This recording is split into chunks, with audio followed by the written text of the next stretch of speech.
Nyala lagi.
Assalamualaikum.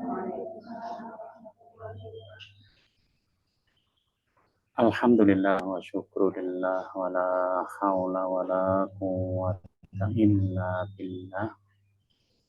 Asyhadu an la ilaha illallah wa asyhadu anna Muhammadan abduhu wa rasuluh. Allahumma salli ala nabiyyina Muhammadin wa ala alihi wa ashabihi wa man tabi'ahum bi ihsanin ila yaumil qiyamah. Kita awali dengan membaca basmalah. Bismillahirrahmanirrahim. Alhamdulillah, pagi hari ini kita bisa dipertemukan Allah Subhanahu wa taala. Semoga pertemuan kita mendapatkan rahmat, maghfirah, barokah, ridho dari Allah Subhanahu wa taala. Salawat dan salam kita haturkan kepada uswatun hasanah kita Nabi Allah Muhammad sallallahu alaihi wasallam, kepada para keluarga, para sahabat dan para pengikut beliau ila yaumil qiyamah.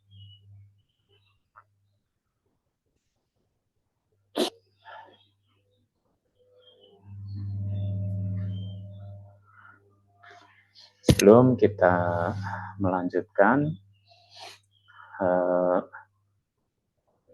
saya ingatkan untuk bulan Muharram ada puasa sunnah yang dalam hukumnya sunnah muakkadah, yaitu puasa Asyura.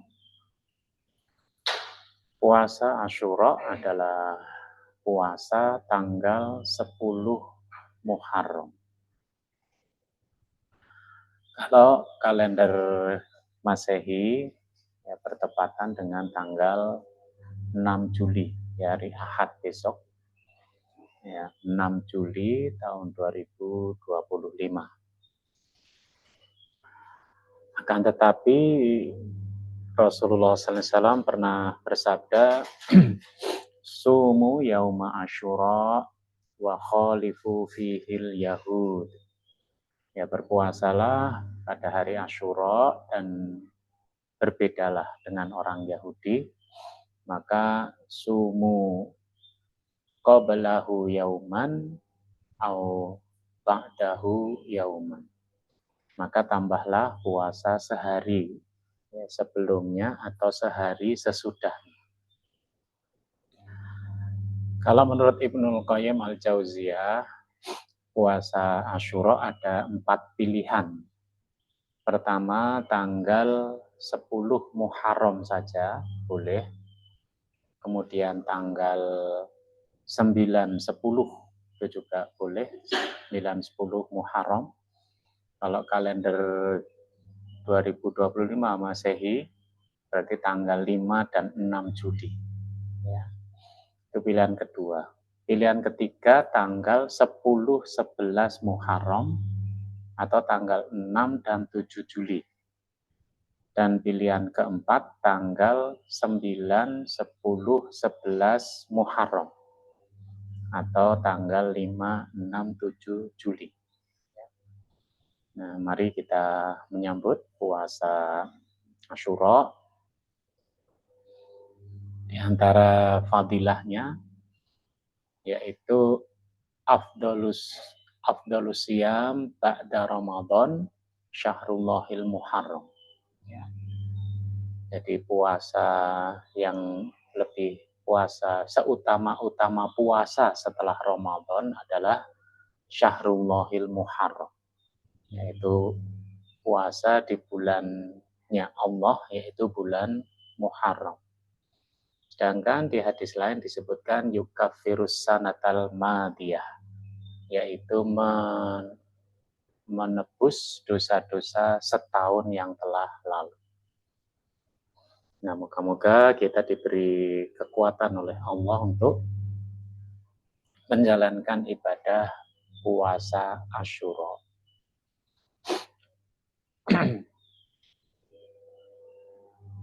Nah, kita lanjutkan, yaitu mata pencaharian Nabi Muhammad Sallallahu Alaihi Wasallam. Nabi Muhammad itu sejak kecil sudah ditinggal wafat ya oleh ayahnya sebelum beliau lahir, kemudian oleh ibunya. Ketika ayahnya wafat itu, ayahnya hanya meninggalkan harta benda yang tidak banyak. Di antaranya 5 ekor unta, kemudian beberapa ekor kambing, dan seorang budak perempuan bernama Ummu Aiman, ya, yang kemudian menjadi perawat dan pengasuh pribadi Rasulullah SAW. Nah, jadi ada nama-nama perempuan yang berjasa di masa kecil Rasulullah SAW, yaitu 2 orang ibu susuan, yaitu Suwaibah al-Aslamiyah dan Halimah as-Sa'diyah. Nah, kita yang paling kenal Halimah ya. Suwaibah itu ibu susuan yang pertama karena Suwaibah itu adalah budaknya Abu Lahab. Ya, budaknya Abu Lahab. Abu Lahab itu ya pakdenya Rasulullah SAW.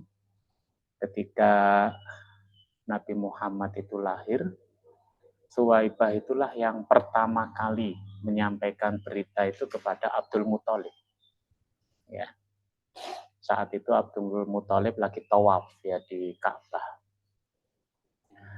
Nah, kemudian saking senangnya Nabi Muhammad itu lahir, ya belum Nabi saat itu ya. Saking senangnya Muhammad itu lahir, maka Abu Lahab itu menghadiahkan Suwaibah kepada Aminah. Ya, jadi saking senangnya. Mungkin terus setelah itu menyesal Abu Lahab ya. Jadi, kenapa enggak saya bunuh sejak kecil ya. Jadi Abu Lahab itu saking senangnya menghadiahkan budaknya yang bernama Suwaibah kepada Aminah ya untuk menyusui Rasulullah SAW. Jadi yang pertama menyusui ya ibunya Aminah ya binti Wahab, kemudian Suwaibah al-Aslamah. Walaupun dalam riwayat ya itu berbeda, ada yang menyebut 1 pekan ya disusui Rasulullah SAW, tapi ada yang menyebutnya 4 bulan ya Rasulullah SAW itu disusui oleh Suwaibah. Seperti yang saya sampaikan kemarin, sebelum Rasulullah SAW itu disusui oleh Suwaibah, 2 tahun sebelumnya Suwaibah itu menyusui Hamzah. Hamzah bin Abdul Muthalib. Yaitu disusui oleh Suwaibah juga. Maka Rasulullah SAW itu adalah saudara sesusuan dengan Hamzah. Ya. Jadi Rasul itu kalau dengan Hamzah ya, pertama adalah saudara sesusuan. Kemudian jarak umurnya hanya 2 tahun. Kalau dari jalur bapak, ya dari jalur bapak, maka Hamzah itu adalah paman. Karena Hamzah itu anak dari Abdul Muthalib. Ya, jadi gampangnya Hamzah adalah paklik. Saudara sesusuan, jarak umur 2 tahun, dari jalur bapak itu paklik. Dari jalur ibu, sepupu. Nah, jadi, makanya Hamzah itu sangat dekat dengan Muhammad. Ya nanti sejarahnya kan kalau Rasulullah itu disakiti, Hamzah yang nggak terima. Karena sangat dekatnya. Ya. Nah, Thuwaibah ini karena jadi susuan, ibu susuan dari Rasulullah SAW, ya, Rasul itu sangat menghormati ya ibu susuannya, ya termasuk Suwaibah. Ya. Suwaibah itu wafat tahun ke-7 Hijriah. Ya berarti Rasul sudah hijrah ya tahun ke-7, Suwaibah wafat. Rasul itu selalu mengirimkan kebutuhan Suwaibah, ya makanan, pakaian, ya. Begitulah Rasulullah SAW menghormati ibu susuannya. Suwaibah punya anak satu namanya Masruh.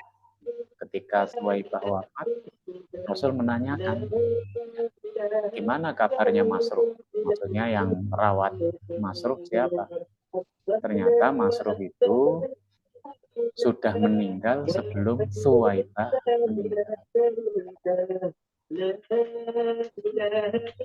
Ibu susuan kedua adalah Halimah As-Sa'diyah.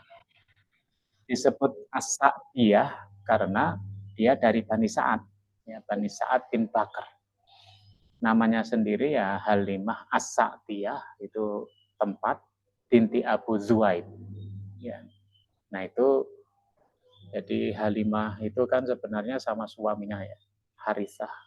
Itu sebagai tradisi di Makkah, ya, itu anak kecil biasanya disusui oleh ibu-ibu di kampung itu.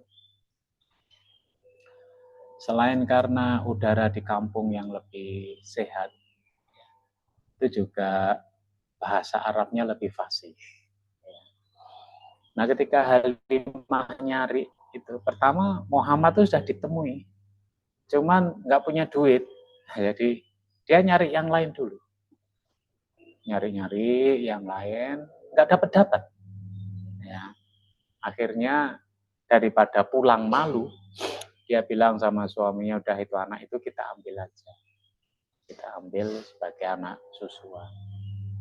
Saat itu kampungnya Halimah itu ya lagi paceklik, ya binatang-binatang piaraan kurus, ya susunya nggak keluar. Demikian pula Halimah. Halimah itu punya anak kecil yang dia nggak bisa menyusui. Nah ketika diputuskan, dah ambil aja Muhammad. Nah, anak kecil itu dibawa ke kampungnya, langsung semuanya berubah. Jadi Halimah yang semula nggak keluar asinya, ya kemudian keluar asinya. Bisa nyusui Muhammad, bisa nyusui 3 anaknya yang lain. Ya. Nah itu jadi bukan 3 anaknya ya, anaknya yang paling kecil ya, Hudzafah atau Juzamah binti Haris, anak perempuan. Nah ternyata 2 tahun sebelumnya Halimah itu juga menyusui Hamzah. Jadi Rasulullah itu 2 kali lipat saudara susuan dengan Hamzah. Ya. Nah sedangkan budak yang bernama Ummu Aiman, ya itu bukan ibu susuan, ya tapi ibu angkat atau apa ya, ya sudah dianggap ibu oleh Nabi Muhammad ya karena dia sebenarnya dari Habasyah, dari Ethiopia, berkulit hitam, ya dia jadi budaknya Abdullah ya sejak Abdullah masih hidup, kemudian diwariskan kepada Aminah. Jadi aslinya ya Ummu Aiman itu kalau zaman segitu ya levelnya level budak, bukan keturunan orang yang terhormat, maksudnya status sosialnya. Nah Ummu Aiman inilah yang mengantar Aminah ibunya Rasulullah SAW untuk ziarah ke Madinah, ke makamnya Abdullah, makam Bapak Muhammad. Ya. Sampainya di sana, ya, Genti di kota Abwa, ya, Aminah wafat. Nah, jadi saat itu Rasulullah SAW umur berapa itu ya? Umur 3 tahun.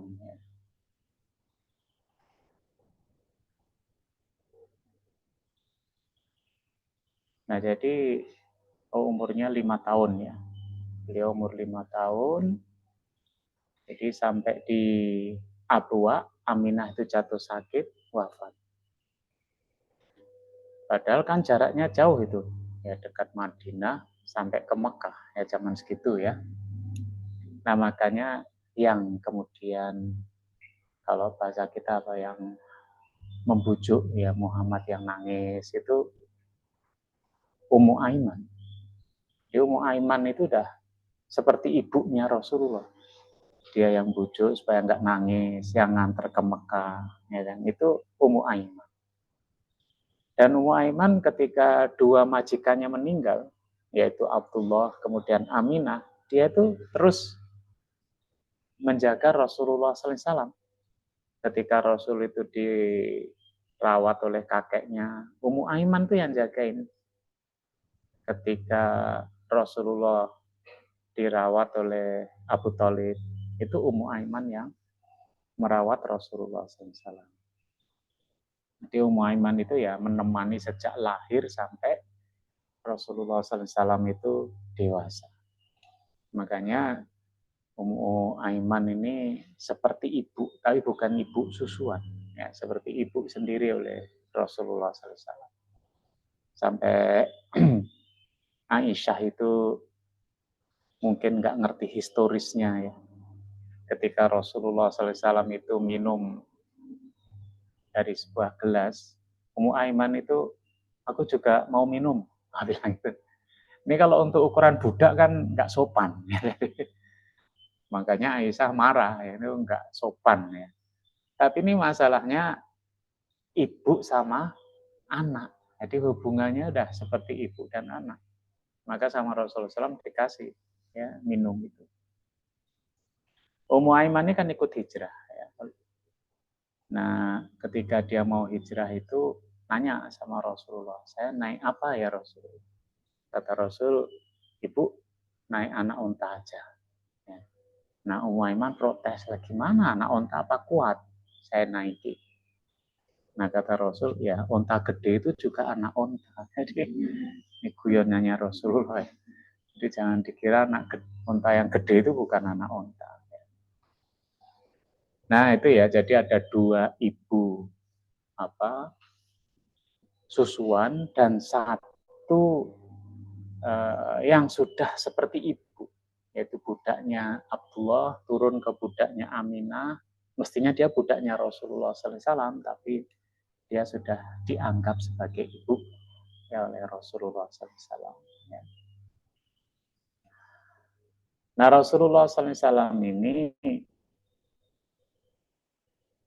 kemudian ya, berlatih untuk mandiri, yaitu beliau menjadi penggembala kambing. Jadi ketika beliau di tempatnya Halimah Sa'diyah, ya umurnya 4 tahun saat itu, ya, itu sudah menggembalakan kambing ya sama putra-putranya Halimah Sa'diyah. Setelah kembali ke Mekah, ya beliau juga menggembalakan kambing. Untuk apa? Untuk mencari penghasilan. Makanya dalam diriwayatkan Bukhari, Rasulullah SAW itu bersabda, "Ma ba'atsallahu nabiyyan illa ra'al ghanam." Allah itu tidak mengutus seorang nabi, melainkan dia pernah mengembalakan kambing. Kemudian para sahabat bertanya, "Wa anta ya Rasulullah?" Dan apakah engkau juga ya Rasulullah? Maka Rasul menjawab, "Wa ana kuntu ar'aha." li ahli Makkah bil qororib. Ya, dan aku juga menggembalakan kambing. Ya. Kambing itu miliknya orang Mekah dengan menerima upah yang tidak banyak. Ya, jadi karena masih kecil ya beliau. Atau dalam hadis lain, ya, di dalam kitab Fathul Bari, hadisnya dari Imam An-Nasai, ya, dibawakan oleh Al-Hafiz Ibnu Hajar Al-Asqalani. Rasulullah SAW itu bersabda, Bu'isa Musa wa huwa ra'i ghanam. Ya, Nabi Musa itu diutus dan dia adalah seorang penggembala kambing. Wa bu'isa Dawuda wa huwa ra'i ghanam. Dan Nabi Daud itu juga diutus oleh Allah jadi nabi ya.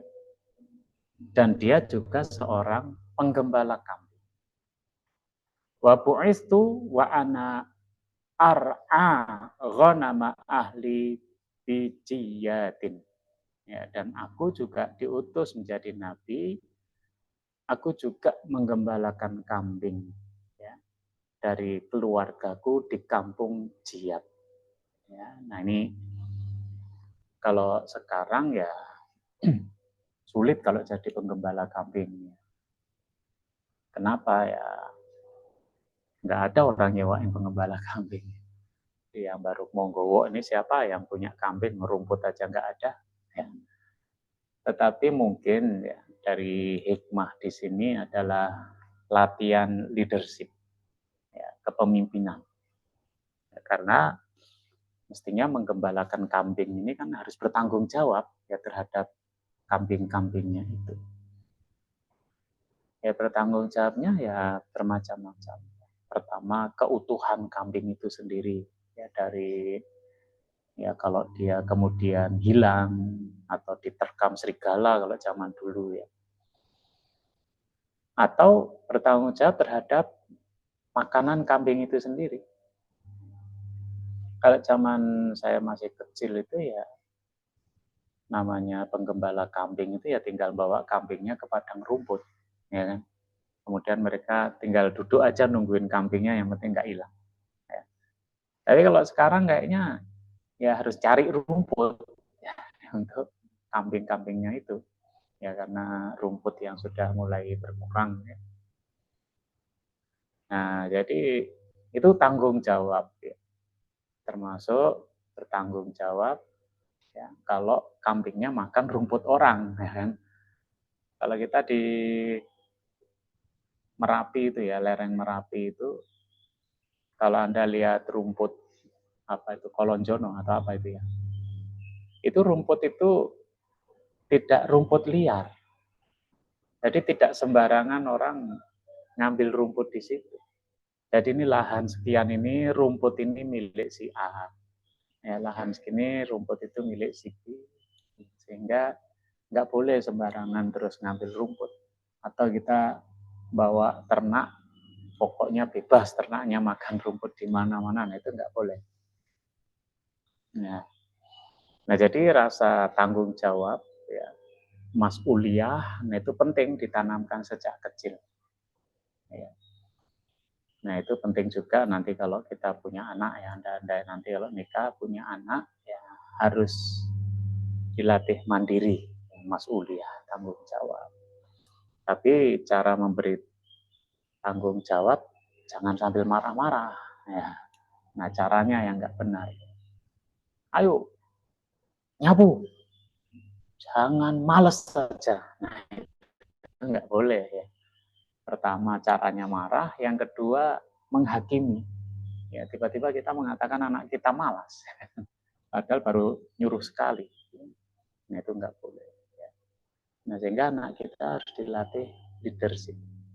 Ya. Sebagaimana para nabi, Nabi Musa, ya Nabi Daud, ini nabi yang kuat-kuat. Nabi Musa kuat sekali pukul mati. Ya. Nabi Daud bisa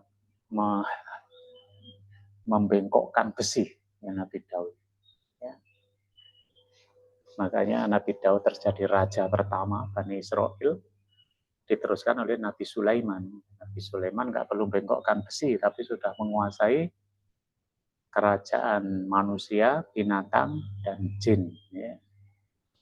Nah itu Rasulullah SAW. Nah kemudian Rasulullah SAW berdagang lagi ke negeri Syam. Dulu ketika umur 12 tahun diajak Abu Thalib ke negeri Syam. Tapi sampai di sana oleh pendeta Buhaira ya. Pendeta Buhaira disuruh pulang. Ya, karena ini anak ini kalau ketemu orang-orang Yahudi bakal dibunuh. Nah maka nggak pernah lagi berdagang. Tapi karena Rasulullah SAW itu sudah dewasa, maka nggak cukup kalau penghasilannya hanya dari menggembala kambing. Jadi dia harus punya penghasilan lebih. Nah di Mekah itu ada seorang perempuan kaya namanya Khadijah. Ya. Khadijah itu ya orang Quraisy itu kan ujung-ujungnya simbahnya sama ya, tapi simbah jauh. Ya, Khadijah itu kalau dengan Rasulullah SAW ketemu di Kushoy. Ya. Rasulullah itu Muhammad bin Abdullah bin Abdul Muthalib bin Hisham, ya. Kemudian Abdul Manaf, ya. Kemudian Kushoy. Nah, di Kushoy inilah ya ketemu dengan Khadijah. Tapi sudah mbah keberapa itu ya. Nah, Khadijah ini ya kalau bintinya binti Khuwailid ya, binti Khuwailid bin Asad bin Abdul Uzza bin Kushoy. Jadi jalurnya lebih pendek ya dia ya. Kalau Rasulullah itu Abdullah, Abdul Muthalib, Hisham, Abdul Manaf, Kushoy. Ya, jadi 5. Kalau Khadijah Khuwailid, As'ad, Abdul Uzza, Kushoy. Lebih pendek ya. Ya. Nah, Khadijah ini bapaknya yang namanya Khuwailid ini orang kaya. Ya. Orang kaya di Mekah itu ya orang yang berdagang. Dan di sana kalau berdagang itu sampai jaraknya 1.500 km ke negeri Syam. Kalau nggak gitu ke Yaman. Dan rombongan dagangnya itu bisa 1.000 ekor unta. Nah, jadi sama yang ini 1.000 ekor unta dituntun sampai negeri Syam. 1.000 ekor unta dituntun sampai negeri Yaman. Ya, zaman dulu di Mekah gitu. Nah, Khadijah ini juga kemudian ditinggal wafat ibunya, kemudian ditinggal wafat bapaknya. Jadi Khadijah dan kakak adiknya itu orang kaya semua, peninggalan dari bapaknya. Nah, Khadijah ini luar biasa, dia melanjutkan bisnis dagang bapaknya. Kemudian dia menikah dengan Abu Halah bin Zurarah At-Tamimi. Ya. Abu Halah bin Zurarah At-Tamimi ini orang kaya. Nah, jadi pernikahan wong sugih dengan orang kaya. Ya. Kemudian punya anak namanya Halah dan Hindun. Setelah itu, Abu Halah bin Zurarah At-Tamimi ini wafat. Hartanya diwariskan ke Khadijah. Jadi dia sudah kaya, dapat warisan, kaya lagi. 2 kali. Kemudian Khadijah menikah lagi dengan orang kaya namanya Atik bin Aid bin Abdullah Al-Mahzumi. Ya. Dan ternyata dia meninggal juga. Dan kekayaannya diwariskan untuk Khadijah. Ya, jadi 3 lapis kekayaannya. Ya. Nanti terakhir menikah dengan orang miskin namanya Muhammad. Ya. Jadi Nabi Muhammad yang menghabiskan hartanya Khadijah. Nah, Khadijah ini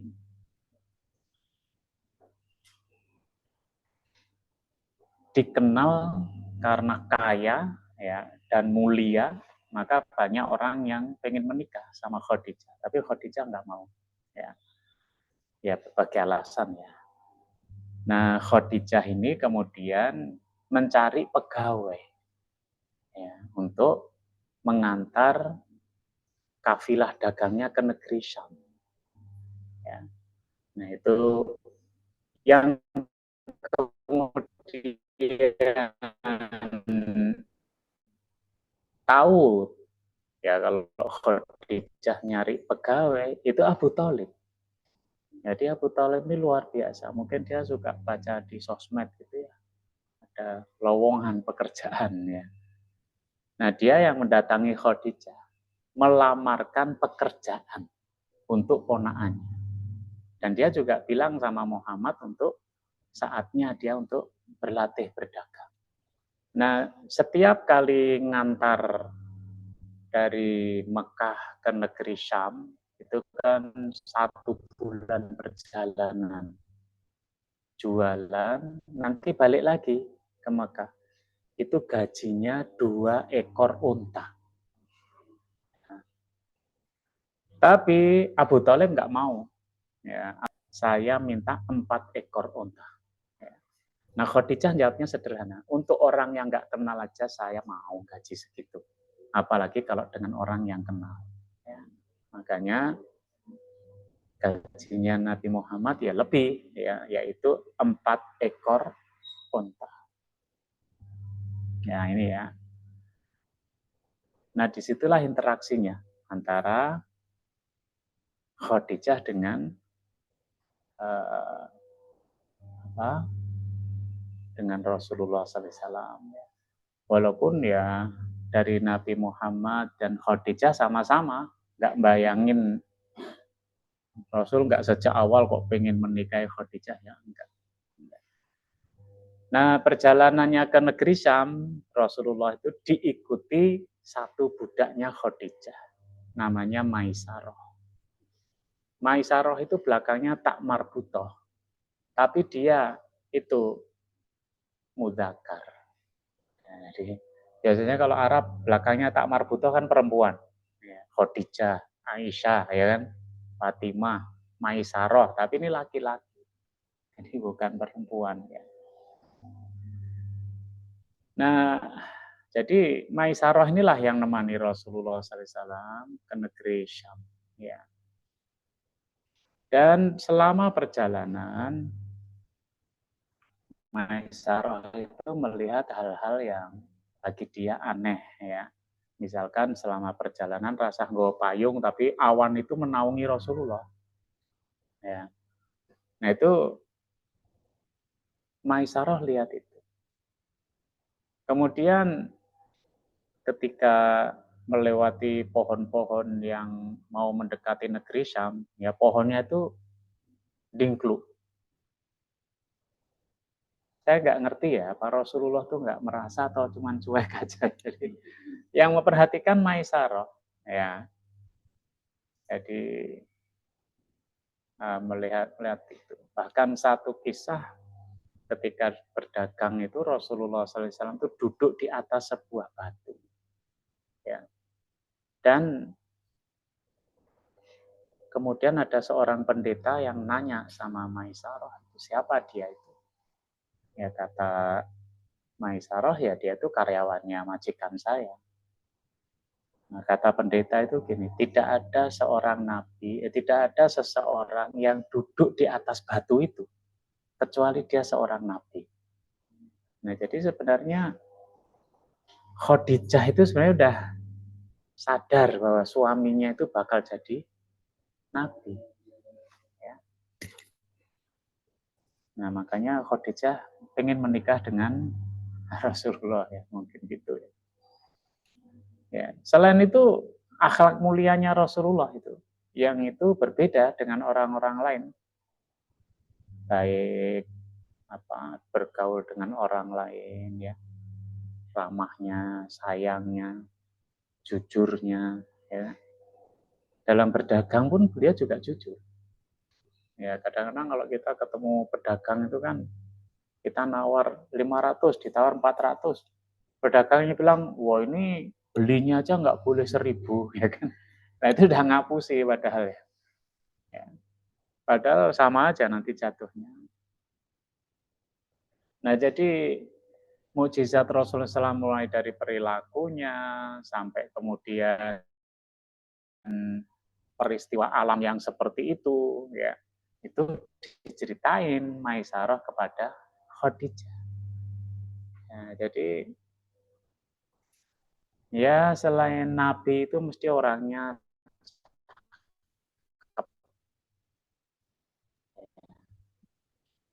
Nabi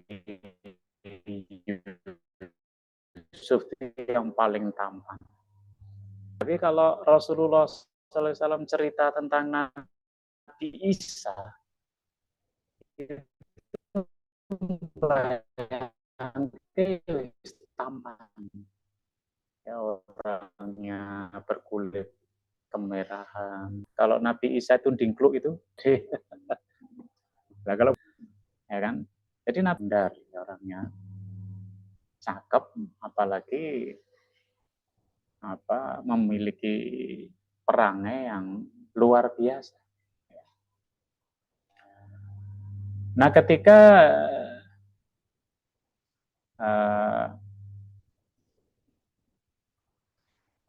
Khadijah sendiri itu punya saudara sepupu, ya. Jadi Khadijah itu punya saudara sepupu Warokoh namanya. Warokoh itu juga pendeta Nasrani, ya. Warokoh bin Naufal, ya. Khadijah binti Khuwailid. Warokoh bin Naufal bin Asad. Khadijah binti Khuwailid bin Asad. Nah, jadi kakeknya sama. Ya, kakeknya sama. Dan Warokoh ini pendeta Nasrani yang juga menceritakan tentang datangnya Nabi akhir zaman. Ya, Warokoh ini. Jadi ya ketemulah ya antara Khadijah menyaksikan sendiri ya kehebatan dari Rasulullah SAW, pengakuan dari Maisarah, ya kan, cerita dari Warokoh. Nah ini jadi komplit ya bagi Khadijah untuk ingin menikah dengan Muhammad. Ya. Ini kisahnya pendeta ini bernamanya Masturo. Ya. Jadi ketika Nabi itu sampai di negeri Syam, beliau di pasar Busro. Pasar Busro itu tempat pemberhentian kafilah ya di negeri Syam. Di tempat itu Rasulullah SAW menyendiri, ya tidak berkumpul dengan yang lain-lainnya. Kemudian beliau beristirahat di suatu tempat dan bernaung di bawah satu pohon besar. Ya. Melihat itu Maisarah ya diem aja, nggak berani tanya, nggak berani ngajak untuk pindah dari tempat itu. Ya, Maisarah itu yang menjaga Muhammad. Ya. Ketika Maisarah itu meninggalkan Rasul sebentar, karena mau pergi ke tempat kenalannya, di tengah perjalanan Maisarah itu ditemui pendeta Nasrani bernama Masturo. Ya. Nah, pendeta Masturo itu sebenarnya sudah kenal dengan Maisarah. Dia mengucapkan salam pada Maisarah dan pendeta itu nanya, siapa pemuda yang duduk di bawah pohon besar itu? Berarti nggak di atas batu ya, di bawah pohon besar. Maisarah menjawab, pemuda itu berasal dari Makkah. Dia keturunan Quraisy. Kemudian pendetanya tanya, adakah dalam kedua matanya tanda merah? Kata Maisarah, ya. Kemudian pendeta itu bilang, itu dia. Itulah Nabi terakhir. Mudah-mudahan aku nanti dapat mengetahui saat diangkat menjadi Nabi. Ini kata pendeta Mastur. Kemudian dia bilang, tidak ada seorang pun yang berani berteduh di bawah pohon itu, melainkan dia adalah seorang yang akan menjadi nabi dan Rasulullah. Nah, jadi berarti kitab Injil itu sampai menjelaskan tempat duduknya, ya kan? Di bawah pohon besar mana. Kemudian Mastura menemui Rasulullah SAW, ya, dan melihat ya, tanda-tanda kenabian pada Rasulullah SAW, maka dia mencium kepala dan kaki Rasulullah.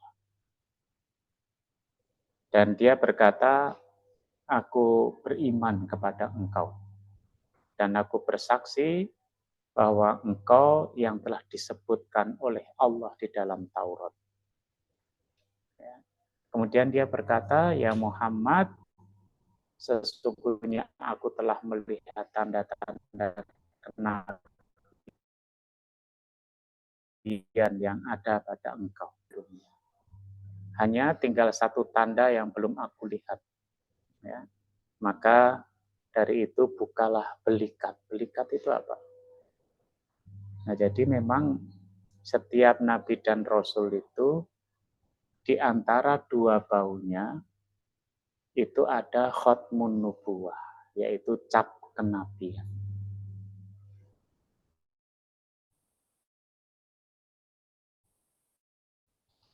Jadi kalau lihat rosa dua baunya ada khotmun nubuwah. Bentuknya adalah daging sebesar telur burung yang ditumbuhi bulu yang halus. Ya, itu semua nabi dan rasul. Ya. Nah makanya nanti lihat kisah-kisah itu ada misalnya Salman Al-Farisi. Ya, Salman Al-Farisi itu masuk Islam ada 4. Jadi Salman itu kan dia selalu mengabdi pada pastor atau pendeta. Kalau pendetanya mau meninggal, pendetanya bilang, si Salmannya nanya, kepada siapa lagi aku mau mengabdi. Nanti ditunjukin pendeta yang baru. Sampai pendeta yang terakhir, dia bilang ketika mau wafat, saya rasa ini sudah mestinya datang nanti akhir zaman. Kalau dia datang, kamu ikut dia saja. Gak usah ikut pendeta lagi. Salman nanya, cirinya apa? Pertama, dia tinggal di tempat yang banyak kurmanya. Yang kedua, dia tidak mau makan sedekah.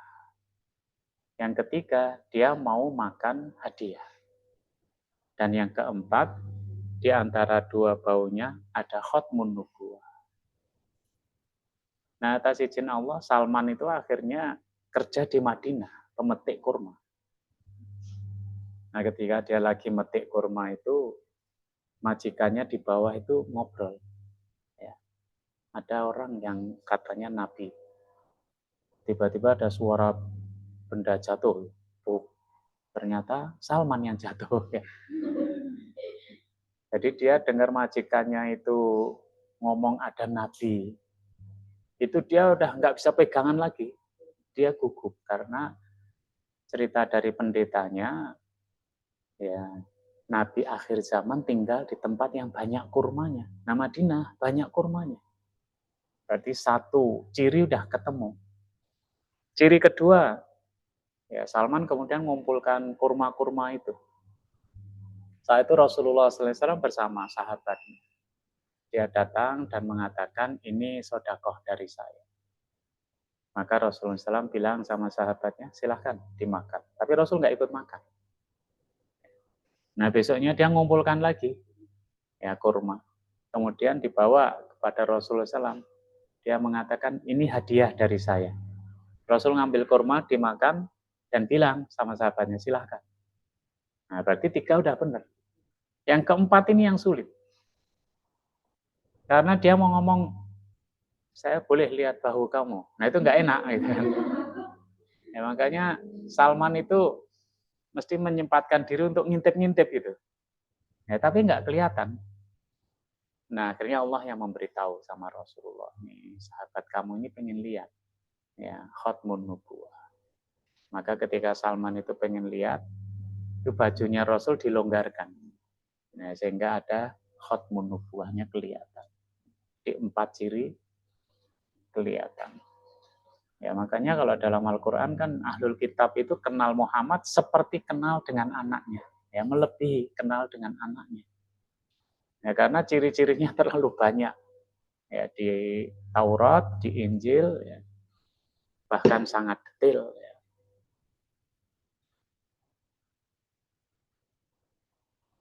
Nah itu sampai Mas Turo itu bilang tidak akan turun pada masa kemudian dari aku di bawah pohon ini, melainkan seorang nabi yang ummi dari bangsa Arab, keturunan Hashim, dan berasal dari penduduk Makkah. Ya. Itu yang diberitakan oleh Isa bin Maryam. Jadi Isa bin Maryam cerita, nanti ada orang yang duduk di sini, di bawah pohon ini. Ya, dia itu adalah nabi yang ummi dari bangsa Arab, keturunan Hashim, penduduk Mekah. Jadi komplit itu ya. Jadi sudah nggak bisa cari yang lain lagi. Ya. Nah demikian pula cara Rasulullah SAW itu berdagang. Ya. Beliau itu jujur ya. Misalkan harga pokoknya berapa, beliau ngambil keuntungan berapa, ya itu beliau nggak berbicara, wah ini beli aja nggak boleh sekian, nah enggak. Ya. Nah itu semua dilihat oleh Maisarah. Kemudian ketika pulang, Rasulullah SAW itu beli oleh-oleh untuk Khadijah. Ya, sebenarnya Rasul beli oleh-oleh itu bukan bermaksud PDKT, ya, tapi beliau membelikan oleh-oleh untuk majikannya. Ya. Nah, karena dikenal kejujurannya, ya laris. Dagangan Rasulullah SAW itu laris, dan Khadijah juga senang dengan prestasinya Rasulullah SAW. Nah itu barangkali ada yang mau ditanyakan ya. Jadi ya. Waalaikumsalam.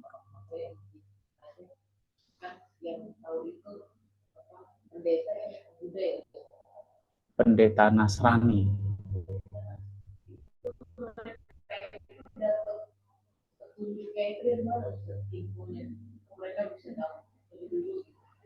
Ya, kalau Al-Quranul Karim bercerita memang orang Yahudi dan Nasrani, Ahlul Kitab, itu mengetahui, mengenal Muhammad di dalam surat Al-Baqarah ya, ayat 146. Alladzina atainahumul kitab, ya, yaitu mereka yang diberi Alkitab dari Yahudi dan Nasrani, ya'rifunahu kama ya'rifuna abna'ah. Ya, mereka itu mengenali Muhammad seperti mengenali anak-anak mereka sendiri. Ya. Nah, ini kalau Imam Qurtubi ya itu mengatakan dari Umar bin Khattab yaitu pernah bertanya pada Abdullah bin Salam. Abdullah bin Salam itu pendeta Yahudi, tapi kemudian masuk Islam. Ditanya oleh Umar bin Khattab, apa engkau dahulu mengenali Muhammad sebagaimana engkau mengenal anakmu sendiri? Abdullah bin Salam itu menjawab, ya, bahkan lebih dari itu. Malaikat yang dipercaya turun dari langit kepada orang-orang yang dipercaya di bumi, seraya membawa keterangan mengenai sifat-sifatnya. Nah, berarti memang dari Nabi Musa alaihissalam, juga dari Nabi Isa alaihissalam. Ya. Karena itu aku dapat mengenalnya. Tapi aku tidak mengetahui seperti apa yang diketahui oleh ibunya. Artinya kalau anaknya, dia ibunya lebih ngerti. Tapi kalau Muhammad itu pendeta-pendeta itu lebih tahu dibandingkan mengenali anaknya sendiri. Dari mana? Ya dari kitab mereka. Tapi kalau melihat kisahnya Masturo, bisa jadi Nabi Isa alaihissalam juga berpesan, tapi tidak tertulis di dalam kitab Injil. Ya, berpesan nanti akan turun seorang nabi di tempat ini, namanya ini.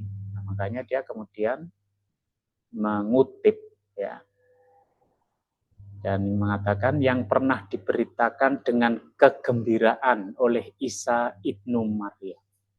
Jadi gampangnya hadis ini ya, hadis dari Nabi Isa. Nah gitu ya.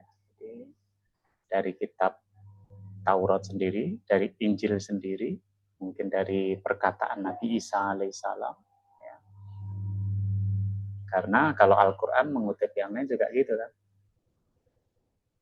Wa idqala Isa, gimana itu dalam surat Wa idqala Isa bani Maryam ya bani Israel inni Rasulullah ilaikum musaddiqan lima baina yadayya minat Taurat wa mubasyiran bi rasuli ya'ti min ba'di ismuhu Ahmad.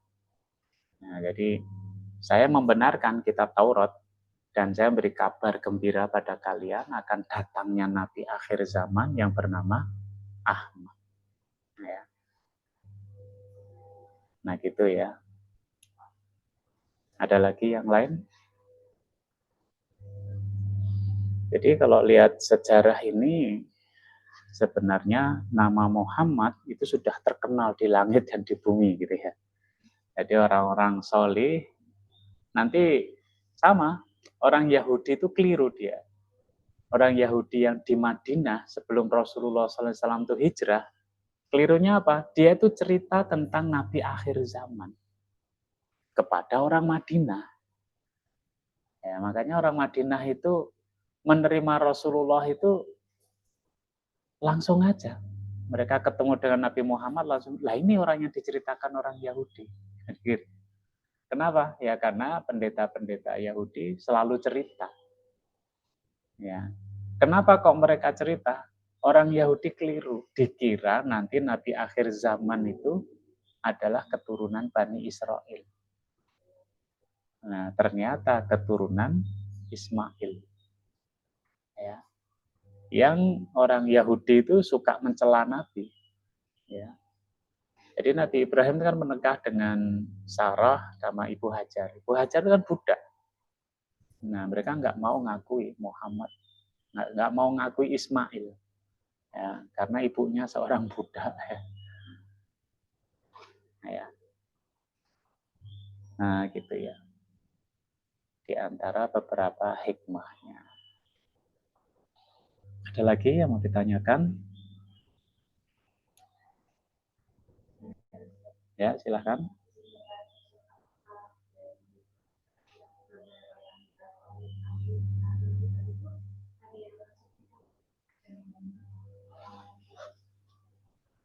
Buhairah itu sebenarnya ya masuk Islam juga karena mengakui kenabian Muhammad. Tapi yang jelas-jelas masuk Islam, Warokoh bin Naufal. Ya, Warokoh itu sampai bersumpah, seandainya aku masih hidup ketika kalian diusir oleh kaummu. Nah, kata-kata ini kan membuat Nabi Muhammad sama Khadijah kaget. Selama ini mereka orang baik, gelarnya Al-Amin, suka membantu orang. Lah kok kata Warokoh, seandainya aku masih hidup ketika kalian diusir oleh kaum. Makanya ditanya Warokoh, lah apa kaumku akan mengusir kami? Ya kata Warokoh, tidak ada seseorang yang membawa risalah seperti ini kecuali pasti dia akan diusir oleh kaum. Jadi Warokoh yang masuk Islam. Setelah itu banyak, misalkan Adi bin Hatim. Adi bin Hatim itu pemuka suku Ta'i beragama Nasrani. Ya. Ketika perang dengan kaum muslimin, kalah dia. Nah, Adi bin Hatim itu pemuka suku Ta'i, dia akhirnya lari ke negeri Syam. Negeri Syam kan di bawah Bizantium ya, yang ya setidak-tidaknya masih Nasrani. Adiknya ketangkep pasukan kaum muslimin dan akhirnya masuk Islam. Nah, kemudian adiknya menyusul kakaknya di negeri Syam, menyarankan ketemu dengan Rasulullah SAW. Ya. Nah, ketika ketemu dengan, semula dia nggak mau, lama-lama dia kemudian datang tempatnya Rasulullah SAW pakai kalung salib itu. Ya. Nah, Rasul kemudian mengutip surat At-Taubah itu. Ittakhadhu ahbarahum wa ruhbanahum arbaban min dunillah wal masih ibn Maryam. Orang Yahudi dan Nasrani itu menjadikan rahib, pendeta, pastornya sebagai Tuhan selain Allah. Dan juga Isa, anaknya Maryam. Nah, saat itu Adi bin Hatim protes, kami enggak pernah menjadikan pendeta sebagai Tuhan. Maksudnya tidak kami sembah. Ya. Nah, kata Rasul kan, benar kamu enggak nyembah pastormu, tapi innahum harramu alaihimul halala wa ahallu lahumul harama. Tapi pendeta dan pastormu itu mengharamkan apa yang dihalalkan Allah dan menghalalkan apa yang diharamkan Allah dan kalian mengikutinya. Itu yang disebut dengan beribadah. Nah, jadi hati-hati. Ada lagi Abdullah bin Salam. Abdullah bin Salam itu Yahudi. Ya, Abdullah bin Salam itu kan kalau Yahudi agak aneh. Dia Abdullah bin Salam, terus 7 orang itu, orang Yahudi. Mau masuk Islam tapi dengan syarat. Jadi masuk Islam tapi ada kompensasi. Kompensasi pertama, malam hari minta diperbolehkan baca Taurat. Yang kedua, tetap menghormati hari Sabtu. Ya, mau melakukan ritual Sabat gitu ya. Nah, itu yang kemudian Allah menurunkan ya ayyuhalladzina amanu udkhulu fis-silmi kafah. Yaitu kasusnya Abdullah bin Salam itu, yaitu orang Yahudi. Ya, termasuk Raja Ethiopia itu. Ya, ketika kaum muslimin hijrah, pertama kan ke Ethiopia itu Habasyah. Ya, disusul sama Amr bin As. Nah, saat itu Raja Habasyah ya menerima kaum muslimin yang dipimpin oleh Ja'far. Tapi Amr bin As bilang, tapi mereka menghina agama kamu. Ya, jadi Amr bin As menuduh nih Ja'far dan teman-teman umatnya Muhammad ini menghina agama kamu. Nah, itu kemudian mau dirantai. Nah, Ja'far kemudian mengutip surat Maryam. Ya, mengutip surat Maryam, yang surat Maryam itu menceritakan kelahiran Nabi Isa, yang mulai dari Maryam mengandung, kelahiran Nabi Isa, ya kan? Nah, kemudian Raja Habasyah itu menggoreskan tongkatnya ke tanah, membuat garis. Seret. Dia bilang, agamamu dan agamaku itu seperti titik-titik yang membuat satu garis. Makanya kaum muslimin di Habasyah dilindungi. Nanti kalau baca kisahnya Heraklius itu mau masuk Islam tapi gengsi. Takut nggak diterima oleh kaumnya. Ya, Heraklius itu raja Romawi. Ya, ketika ketemu Abu Sufyan belum masuk Islam. Abu Sufyan tuh mau koalisi ya sama Heraklius. Ketika ditanya-tanya itu, kesimpulannya Heraklius yaitu mang nabi gitu. Apakah pengikutnya ada yang murtad? Gak ada. Apakah orang-orang miskin jadi pengikutnya? Iya. Jadi semua pertanyaan itu dijawab sama Abu Sufyan. Abu Sufyan jawabnya ya jujur juga. Kesimpulannya Heraklius apa? Ya itu nabi. Muhammad itu, tapi dia nggak mau. Dia ngasih contoh manggil pendetanya yang baik, terus ditanya, benar nggak? Pendetanya jawab, benar itu nabi. Dibunuh sama kaumnya. Makanya Heraklius nggak mau mengikut. Ya, jadi sebenarnya kalau apakah Nasrani, Yahudi ada yang masuk Islam? Ada. Tapi ada juga yang enggak. Yahudi di Madinah itu malah memusuhi. Ketika Rasulullah sampai di Kuba itu kan dekat dengan Madinah kan. Itu ketika hijrah, di Kuba itu banyak Yahudinya. Di antaranya dari Yahudi yang namanya Huyai bin Al-Akhtab, tokohnya Yahudi. Nanti Huyai itu punya anak namanya Sofia, yang jadi istri Rasulullah. Ya. Dan Ahmad Dhani ikut-ikutan ngasih nama anaknya Sofia. Safia itu diambil dari Sofia. Ya, Sofia itu istri Rasulullah dari Yahudi. Ya. Nah, ketika itu Sofia itu nguping, ya Pak Leknya sama bapaknya ngobrol. Yuk kita lihat orang ini, katanya dia nabi. Kita lihat bener nggak? Akhirnya dilihat. Setelah itu pulang ngobrol lagi, didengerin sama Sofia. Mereka saling bertanya, bener nggak? Kamu yakin nggak tadi itu nabi? Terus dia bilang, yakin itu nabi. Kamu sendiri gimana? Saya juga yakin itu nabi. Terus sekarang kita gimana? Mulai hari ini kita perangi dia. Jadi nanti perang itu, tapi kalah ya. Jadi Sofia itu jadi istri Rasul karena perang melawan bapaknya itu, bapaknya kalah, mati. Nah Sofia itu kemudian jadi budak. Kan biasanya gitu. Tapi dia ngadep Rasulullah. Nah akhirnya dijadikan istri oleh Rasulullah, Sofia. Sampai di rumah Aisyah yang cemburu. Karena Sofia ini orang Yahudi tapi sangat cantik orang. Nah Sofia sendiri sudah pernah ditempeleng sama bapaknya. Karena kata Sofia, semalam aku bermimpi melihat rembulan. Jadi semua orang yang mimpi lihat rembulan itu Rasulullah. Jadi dia mendekat ke Sofia, nggak tahu dipeluk atau dipangku itu. Oh bapaknya marah. Ya, ditempeleng Sofia.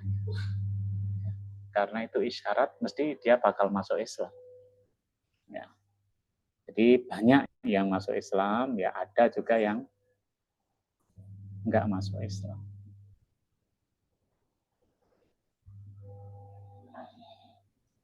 Gitu ya. Nah kisah-kisah lain ya nanti banyak.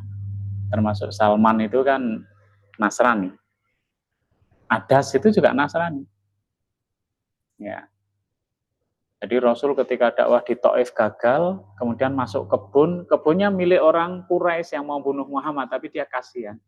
Kemudian merintahkan pembantunya, tuh kamu bantu dia, kasih anggur sama minum, karena Rasul kan penuh luka itu.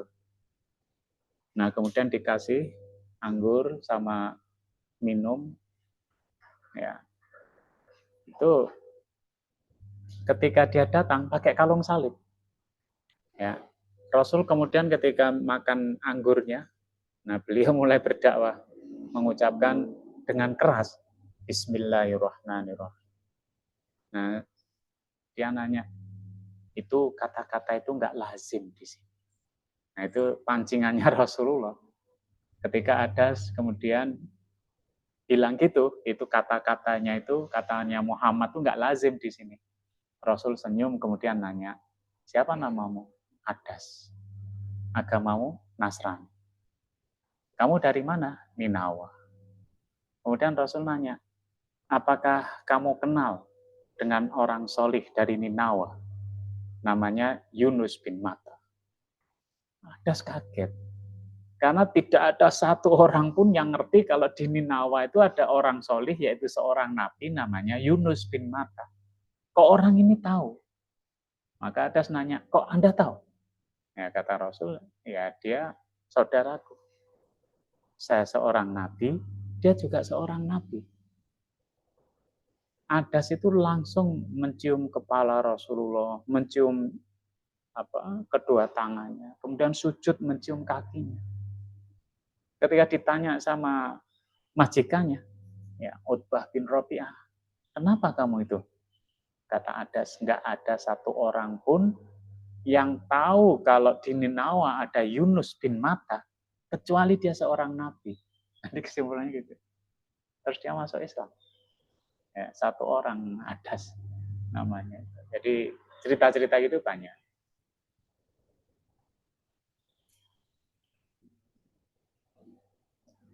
Baik, karena sudah hampir jam 7 ya, kita cukupkan.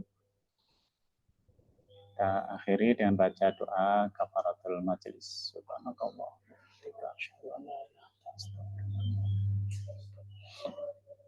Besok di bawah aja ya. Assalamualaikum warahmatullahi wabarakatuh.